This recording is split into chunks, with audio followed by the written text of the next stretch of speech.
May is small cap earnings month, and in this video I'm going to go over some of the ones that I'm going to be watching. So let's get into this. Hopefully it's not too long of a video. It's going to be a bear to edit, but we have a lot of upcoming earnings to take a look at. Now if you don't mind hitting the like, subscribe, ring the notification bell, definitely helps out my channel. Check out the links down below to some stocks and cryptos. Consider joining my YouTube membership, and let's look at some small caps. First off, we have Bngo reporting on May 9th, just a few days from now. And if you're more curious about Bngo, check out a recent video. Now, chart-wise, I'm looking for a break of this descending resistance, this white line that we've been hovering under since 2021. One unfortunate thing regarding earnings is they are expecting a decline in revenue, which definitely isn't good for a company that's burning cash, that's not profitable. You can see here, once it broke that psychological dollar, it definitely dropped a lot more. Now we're in the 60-something cent range, and this company remains very high risk, especially in this environment with the Fed raising rates. A lot of these companies here are just that much more risky. But if you have high conviction in these stocks, now's a great opportunity to buy even more shares for a cheaper price. But keep in mind, you shouldn't bet the farm on any of these. They're extremely risky in this macro environment, and many of these stocks actually expect a decline in revenue for some of these for the first time in a while. Now, one thing that's interesting for Bngo is it's right around where it was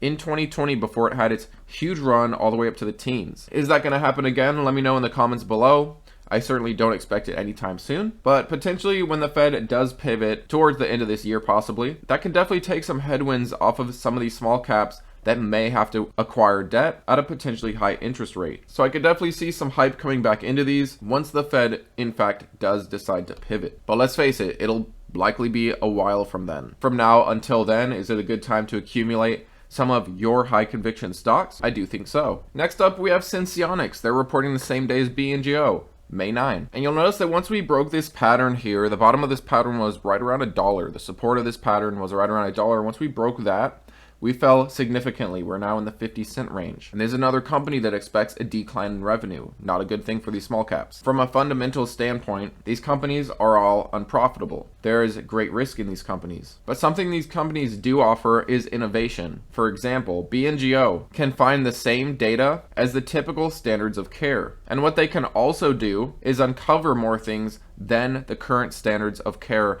in genomics. They do offer a lot of innovation, but it's a matter of getting that innovation out there, getting that recurring revenue that is flow cells, selling more Sapphire products. And Sens wise, getting the diabetic community to understand what this product is. They do offer a lot of innovation, but this current macro environment certainly isn't helping these guys. And currently chart wise, these are mostly all bearish. They are facing a declining 50 and 200 MA. They are either at their lows or they're creating new lows, which is not bullish. But there's a reason that I still watch these companies. I do think they have great potential with the innovation they provide. It's just a matter of mass adoption. It's a matter of getting their products out to the right buyers. Next up, I wanted to mention Cleanspark. They are reporting on May 10, and they just gave their mining update. I'll leave you a link at the end screen or at the bottom of this video to that mining update if you haven't seen that video yet. But looking at Cleanspark, this is definitely a better looking chart. It's actually been in an uptrend since the beginning of this year. The moving averages are rising but haven't crossed yet, but they are very close if we can have a couple more green days. And this company is nearly double from its lows back in the end of last year. So to me, of all of the charts here, this is one of the most bullish, as it's not creating new lows, as their earnings outlook, they're actually expecting a growth in revenue compared to some of these other companies that have actually been seeing revenue coming down quarter over quarter. And also, of course, we have Bitcoin that's been going into an uptrend. Bitcoin saw its golden cross back in February. Bitcoin is now doubled up from its lows, and we have the halving to look forward to. As long as Bitcoin continues slowly but surely trending up, Cleanspark's earnings are going to continue to get better and better. And we may see a record-breaking quarter here, and this was based on January, February, March, when Bitcoin was anywhere from $19,000 to $30,000. So just imagine what they're pulling in revenue-wise when Bitcoin's in the 50s, 60,000 level in the following months here. Next up, we've got Indie Semiconductor reporting on May 11. And speaking of May 11, is actually a company that has held up its May 11 lows.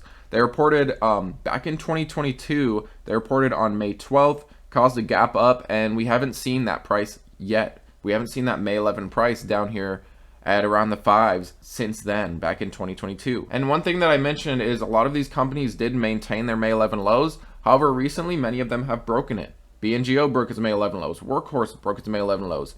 Chargepoint technically broke its May 11 lows. Sensionics, I mean, a lot of these, just within the last few months, they have broken their May 11 lows. But Indie still has this going for it. They haven't broke their May 11 lows. They've been in somewhat of a sideways pattern, and they are expecting growth in revenue here. They are expecting nearly 40 million in revenue, whereas last quarter they saw around 33 million. And I do expect the revenue to continue to grow. They made wise acquisitions, and that is helping their revenue out.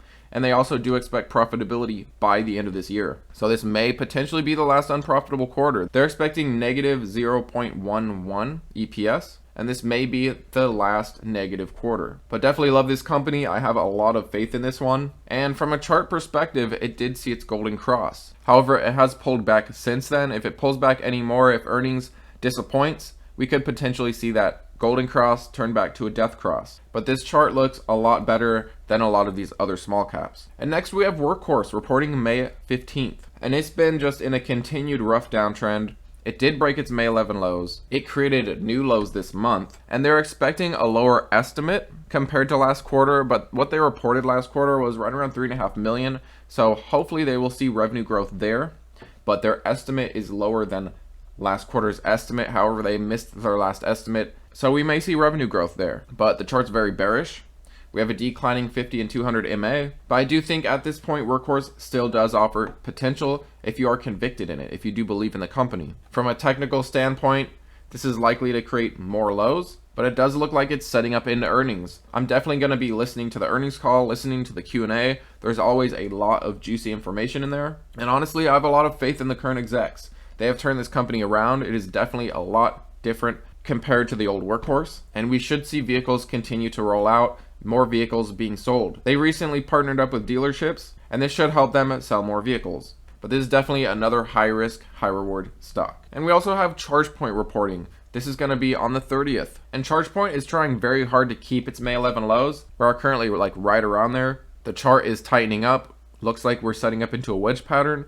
We may see a breakout here coming up towards the end of May in maybe some anticipation of earnings. They're expecting 130 million in revenue, which is a decrease from their last quarter. And this is the general theme with a lot of these small caps, is they've actually seen revenue come down quarter over quarter, whereas typically what you see with this company is you see revenue growth. When you go back a few quarters, you'll see that they're well under $100 million per quarter in revenue. So while yes, it is negative that they're expecting a decline in revenue quarter over quarter, when you look longer term, when you look year over year, you'll see that their revenue is dramatically growing. I think they're in currently the right industry, a great industry to be in as we anticipate the EV revolution. But chart-wise, this is still bearish. It's clearly in a downtrend, but I do believe with this stock as well as many of these others, once the Fed pivots, once the macro environment changes, these stocks will have their day in the sun. But let's face it, most of 2023 will likely be very rough for these small caps. And your conviction in many of these will be tested throughout the rest of this year. But in the end, I have faith in these companies over the long term. While yes, they are in a downtrend short term, things look bearish, I do think these stocks still offer great potential. Some more potential than others, some higher risk than others. But most, if not all of these are in downtrends,